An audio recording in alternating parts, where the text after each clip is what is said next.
हो मोरी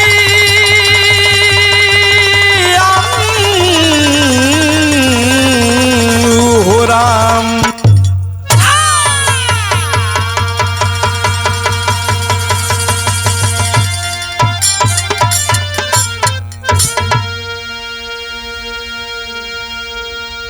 अच्छा बाबू, आज आप लोग से बड़ा दिन के बाद मुलाकात दीदार हो रहल बा।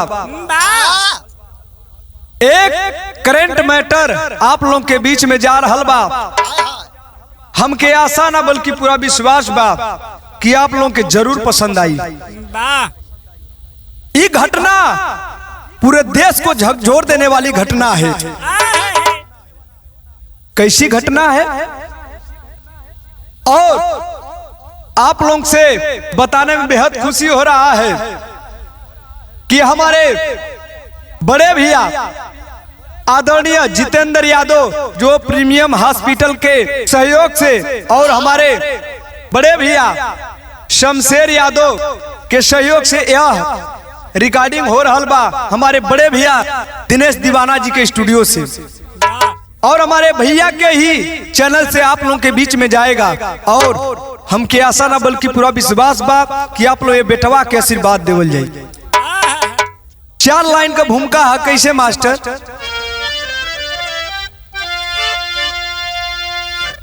चिंता चिता में फर्क है नहीं,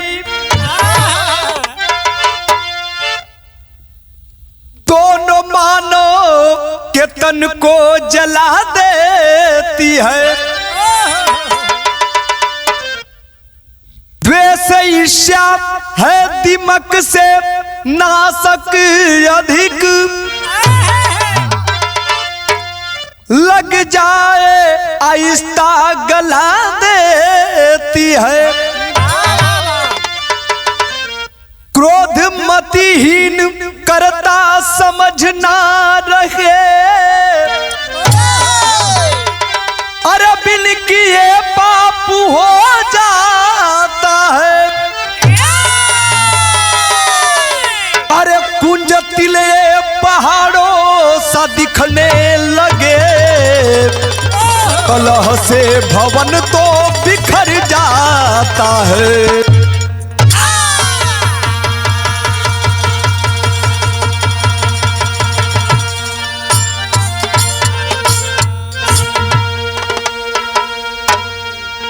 ए बाबूजी, दूसरों को तो छोड़िए, आज अपना ही अपने को नहीं देख पा रहा है।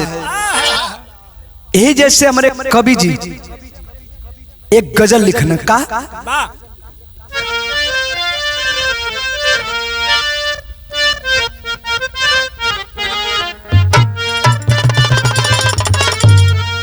अरे ना जियब तुहरा बिनु, अरे ना जियब तोहरा बिनु आज बुझाइल हा।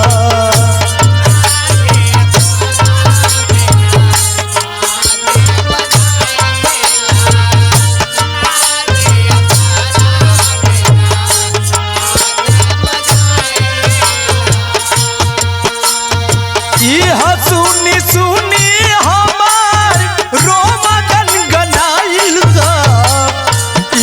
सुनी सुनी हमार रोम गनगनाइल हा। ना जियब तोहरा बिनु आज बुझाइल हा। ना जियब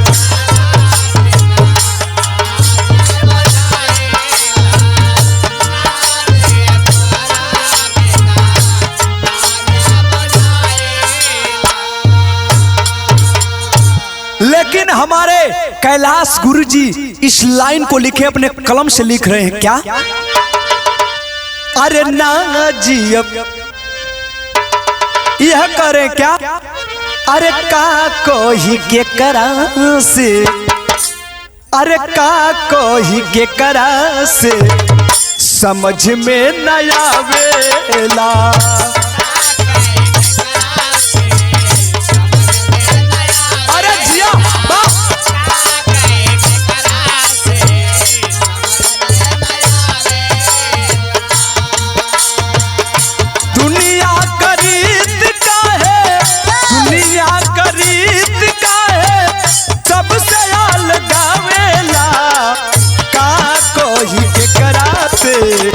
समझ में नया वेला का कही।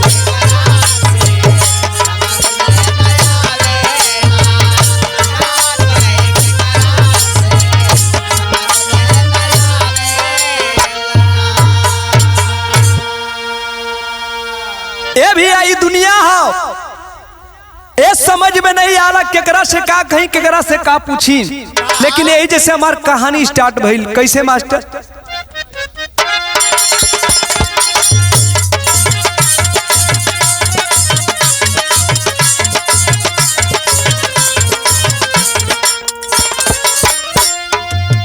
दुर्लभ है जिंदगी, दुर्लभ है जिंदगी दोबारा नहीं पाओगे। दुर्लभ है जिंदगी दोबारा नहीं पाओगे। पता नहीं रूप कैसा लेके पुनः फिर आओगे।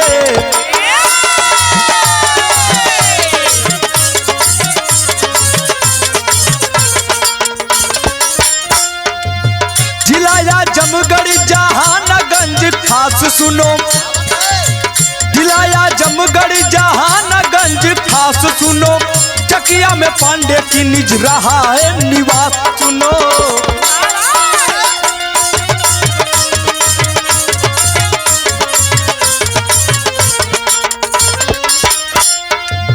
कृष्ण कुमार, कृष्ण कुमार, कृष्ण कुमार चंद्रकला साथ रहते थे। कृष्ण कुमार चंद्रकला साथ रहते थे। मध्यम वर्ग में बसर वो अपना करते थे।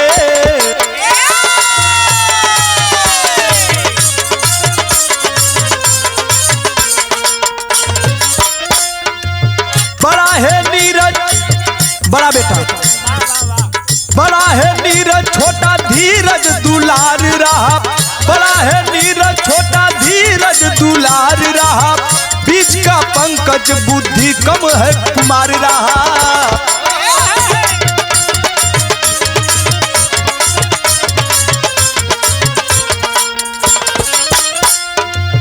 माधुरी बहू, माधुरी बड़ी बहू है।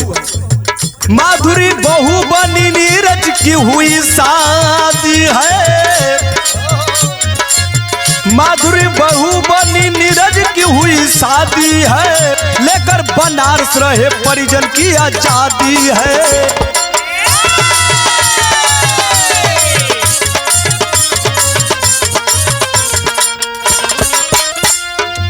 समृद्धि सार्थक, समृद्धि सार्थक आंचल में दो अजोर हुए। समृद्धि सार्थक आंचल में दो अजोर हुए। कलह या शांति के चारों ओर शोर हुए।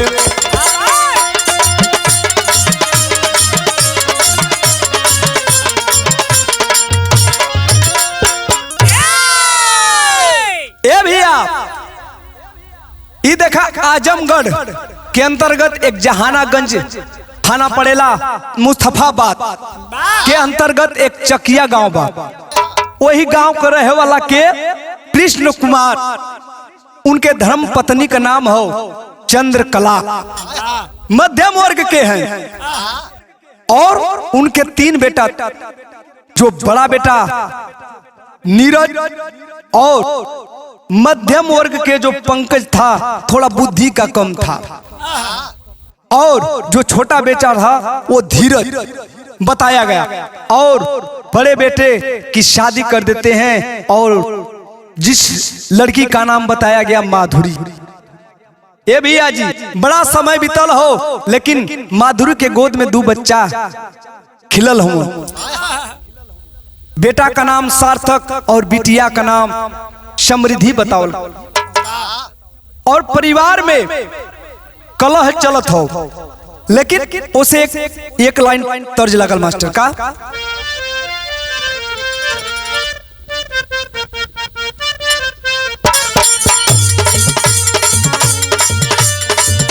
ये देखा नई नई गीत चलल है। सो कोनो लड़का एक नई दुल्ही से का, अरे पहिरे लुराली जब सूट सलवार हो।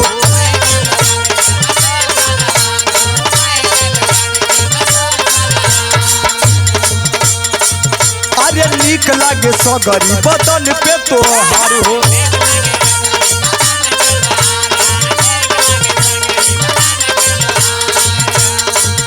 अरे पहले लुरानी जब सूट सलवार हो, नीक लागे सगरी बदन पे तोहार हो।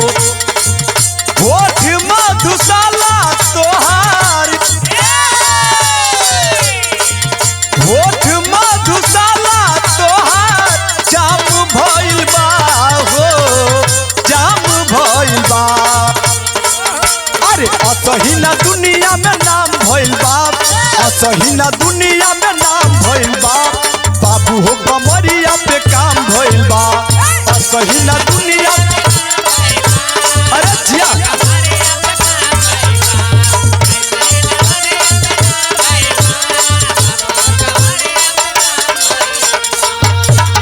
लेकिन कला के घर चलत हो नीरज और उनकर पत्नी माधुरी से चलत हो। का चले? अरे सांप नेहरू मिली करे टकरार हो।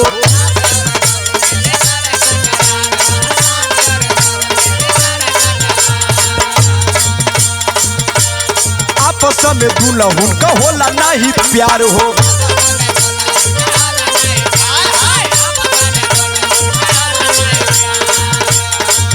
अरे सांप नेहरू मिली करे टकरार हो, आपस में दुल्हन का होला नहीं प्यार हो।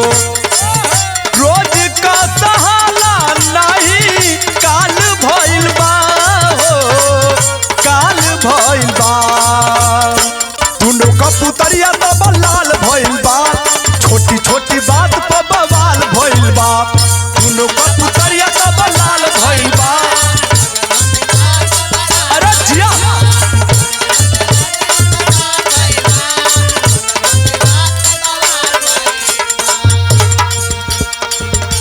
ए भैया, अगर सांप सांप रहत तो चल चलत, नेउर नेउर से लड़त तो चलत। यहाँ लेकिन सांप और नेउर में लड़ाई है। आपस में नीरज और माधुरी झगड़ा करत हुआ और नीरज का आंख लाल लाल है। एक बात और का करे,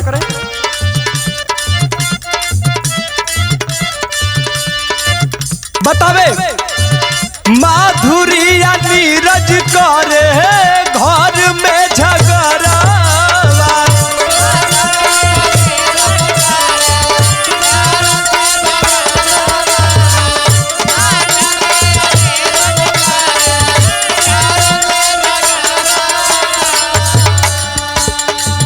माई चंद्र कला लागे दोनों के जहरवा।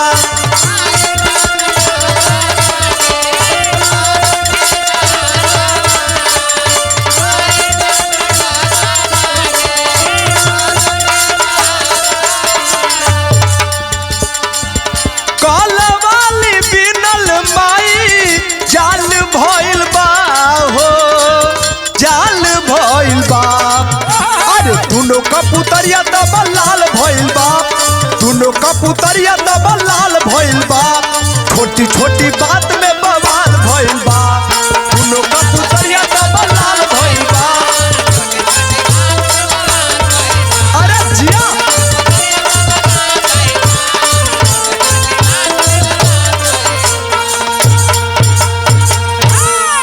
ए भैया, झगड़ा होता माधुरी और नीरज दोनों घर में झगड़ा कर रहे हैं। ऐसी में माँ आ जाती है चंद्रकला। अब दोनों को जहर लगने लगा। माँ एक कलश बन गई। जब कलश बन गई नहीं तो अब देखा गर्मी का छुट्टी बीतल है, चलल हुआ घर के तरफ तो एक लाइन तर्ज लागल मास्टर का।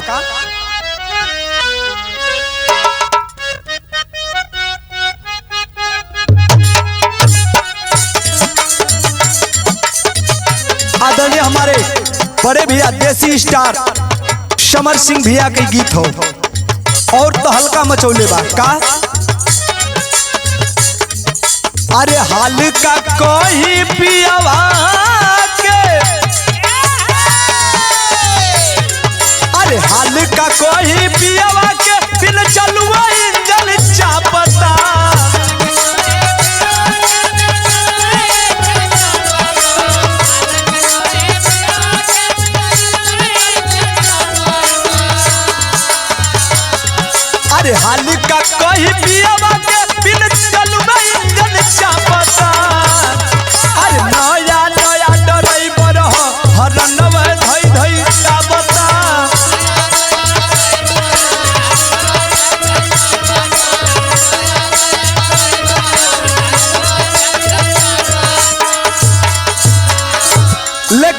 गर्मी का छुट्टी बीतल है और चलल हुआ छुट्टी पे नीरज लेकर घर पे, तो होत का अरे गर्मी का छुट्टी बितावे नीरज घरवा अपने आइल बा।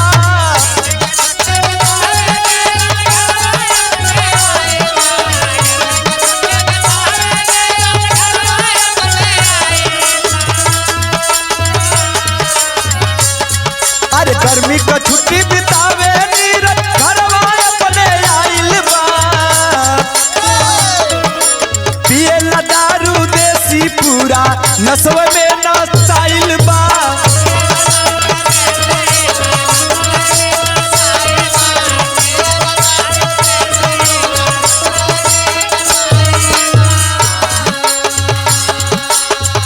ए भैया गर्मी का छुट्टी बितावे नीरज चलल हुआ अपने घरे आयल हुआ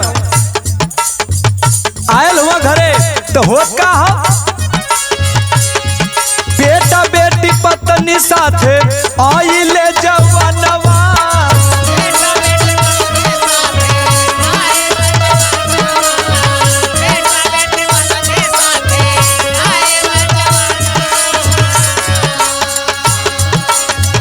माई से झगड़ा कैले अपने भवनवा।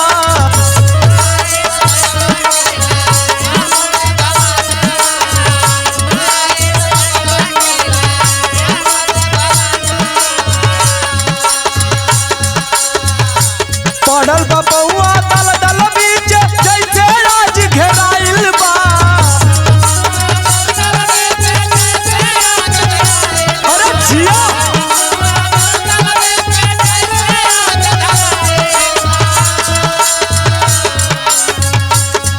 अरे पढ़ल बबुआ दल दल बीच जैसे राज घेराइल बा। पिए ला दारू देसी पूरे नसव में नसाइल बा।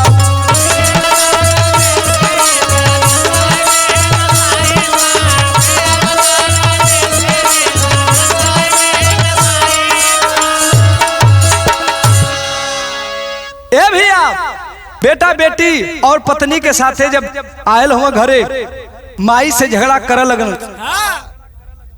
अपने भवन पर कलश होखे लगल। आप देखा पांव धीरे धीरे अब दलदल में धसत जात हो, आये कलश बढ़त जात हो।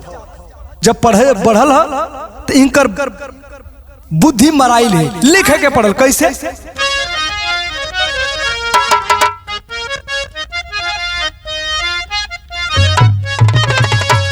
हाँ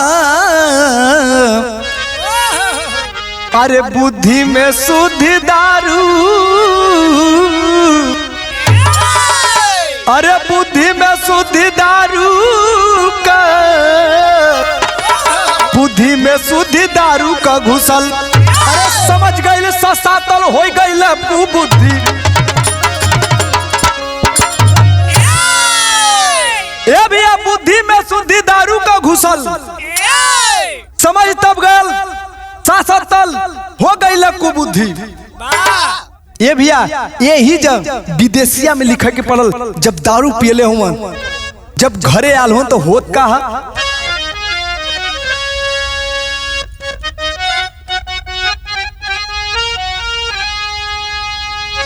अरे सोचला अकेला नीरज,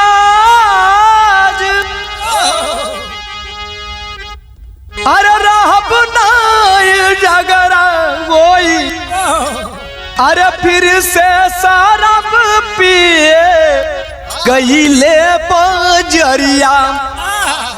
अरे आपस में अइले घरे, अरे वापस जब अइले घरे, अरे लिहले हथियारवा हो, अरे करे हाथा पाई लगले अपने गुजरिया। अरे सोरगुल सुनी माई चंद्र कलायली हो, अरे तान देहल पिस्टल देला फाटल फाटल गरिया। अरे मेहर के छोड़ा नजर माई पर घूमवले हो, अरे चली गई गोली गिर गईली दुवरिया। ये बाबूजी नीरज सोच गया कि अब अकेले घरे हैं, अब न रहो न झगड़ा होई। ये बाबूजी फिर से गया है नीरज और बाजार से और दारू लेता है और पी लेता है। जब दारू के नशा में होता है तो फिर घर पे आता है। वापस जब घर पे आया है तो हाथ में हथियार लिया, कौन सा? पिस्टल लिया। पिस्टल लेकर आता है और गाली देना स्टार्ट करता है।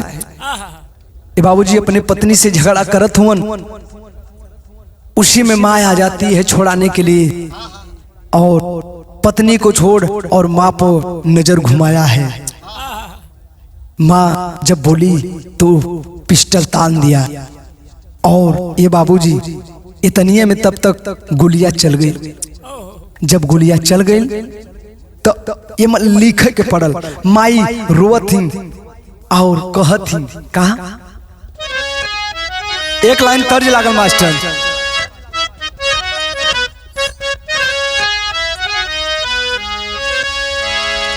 अरे हमरे गोदिया के आलर सुगनवा,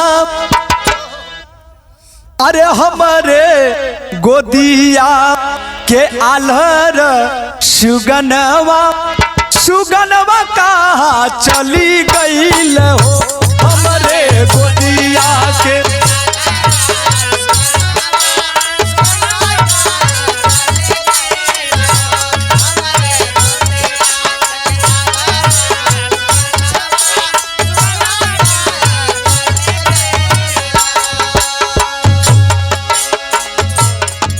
भैया यहाँ तब तक बेटा बेटी आ जाते हैं और पापा को इस हाल में जब सामना होता है तो रो रो कर बेटा करे क्या,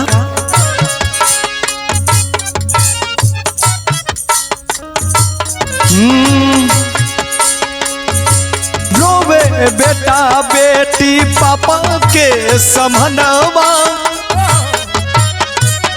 हो रोव बेटा बेटी पापा के चमनवा, नयनवा झर झर बरते लाओ, रोवे बेटा बेटी।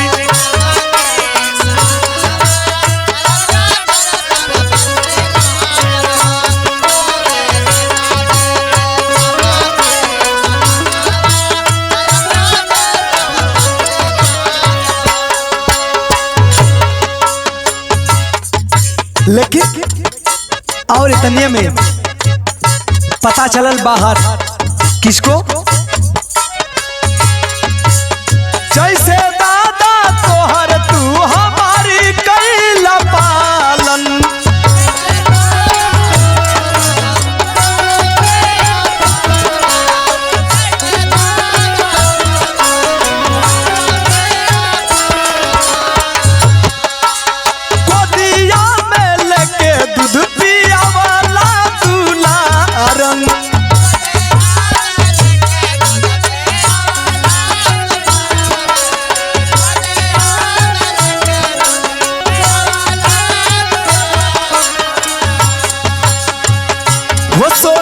चानी पापा हो तो ना चानी कहला हमनी के खजनवा, नयनवा झर झर बरसे लाओ, सोना चानी कहला हमनी के।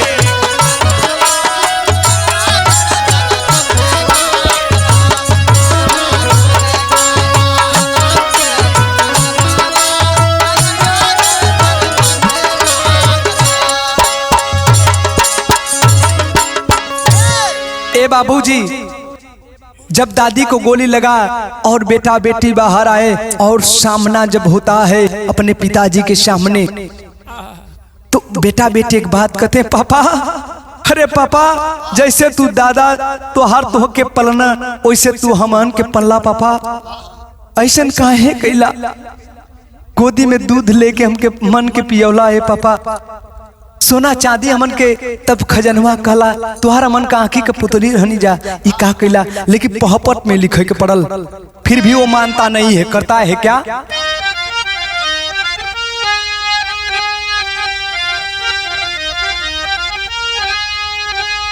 अरे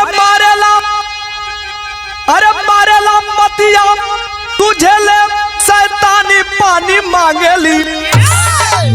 अरे लात खींच के मारा है अभिमानी पानी मांगेली।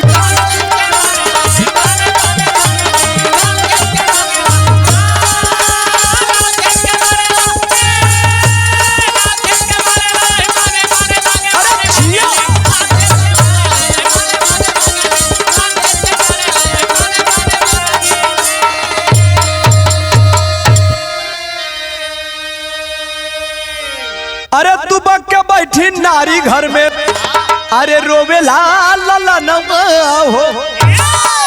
अरे बेटी डर के समृद्धि थर थर, अरे लागे जाई जन्म हो। अरे ममता के दिहला माई के निशानी पानी मांगेली। अरे तड़प के तजली अपन जिंदगानी पानी मांगेली।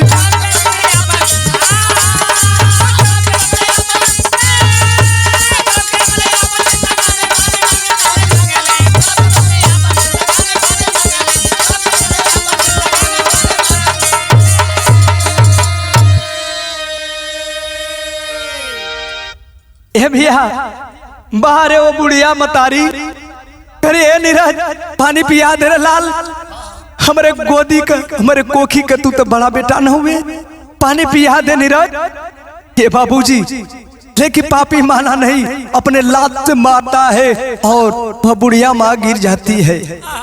और इधर जो उसकी पत्नी थी माधुरी, वो घर में जाकर दुबक कर बैठ जाती है, शांत हो जाती है। इधर लिखा के पढ़ल आल्हा में आगे होत का यही मना रही है का ये कृष्ण कन्हैया, ये का देखे के मिलत हो का?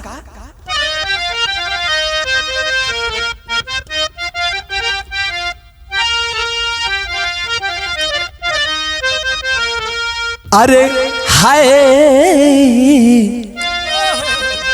अरे का ये विधाता कैसन तोहरो विधानवा स्वामी।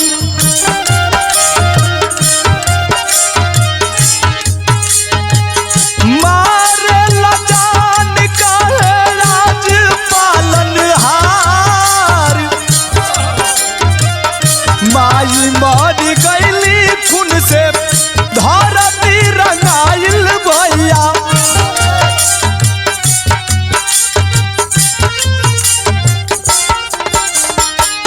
नीरज का रूपवा यौरी बनल बा खूनखार,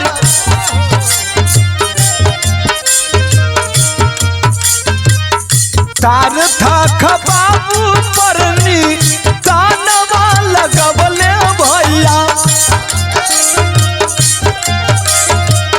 डर से पेशाब बच्चा कैले ते ही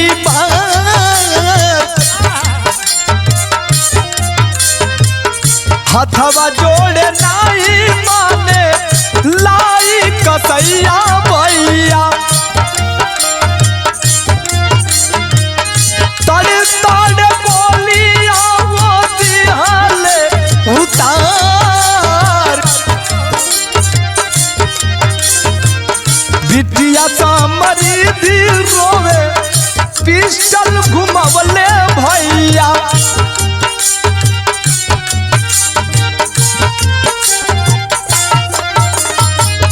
उनहु के बदनिया के कई दिहाले हो पार,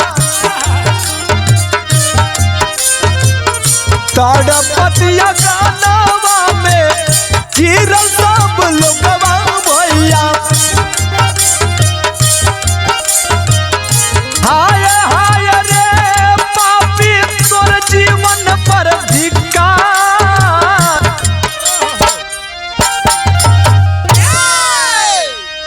काहे विधाता ई का देखे के मिलत है। आज तोहरे ए रूप में माई के मार के बाबूजी तब अपने बेटा सार्थक को मारता है और वहीं पे वो सुमन जो है कि गिर जाता है। डर से यहां तक कई जब मना करने पर नहीं माना, पापा पापा करने भी नहीं मानता है और बच्चा पैंट में ही सुसु कर देता है, फिर भी नहीं माना। सामने तब बिटिया आती है समृद्धि, हाथ जोड़ के पापा से विनती कर रही है, फिर भी नहीं वो पापी माना और तड़ तड़ घोड़ी उतार दिया। यही जैसे खड़ी में लिखे के पड़ल का,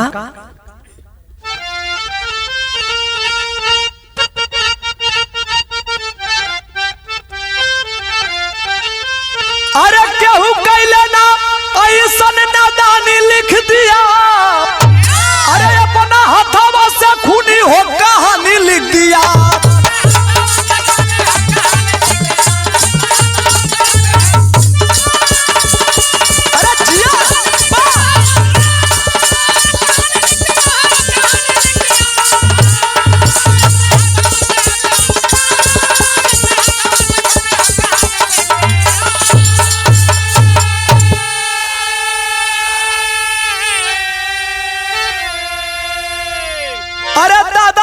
पिता साथे अरे झूठल नगरिया, अरे गोलियां चलाया खुद भी, अरे मारल सिकरिया,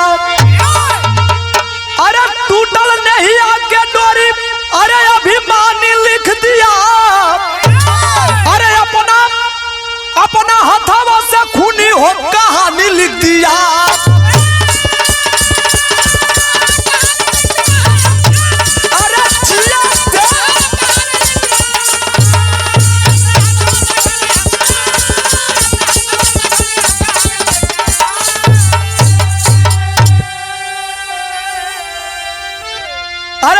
पुलिस लिहले अरे कब्जे में लसिया, अरे के सजा होई के ही, अरे चढ़ी अब फांसिया, अरे खुनवा सस्ता आज महंगा पानी लिख दिया, अरे आज अपना हथवा से खूनी हो कहानी लिख दिया।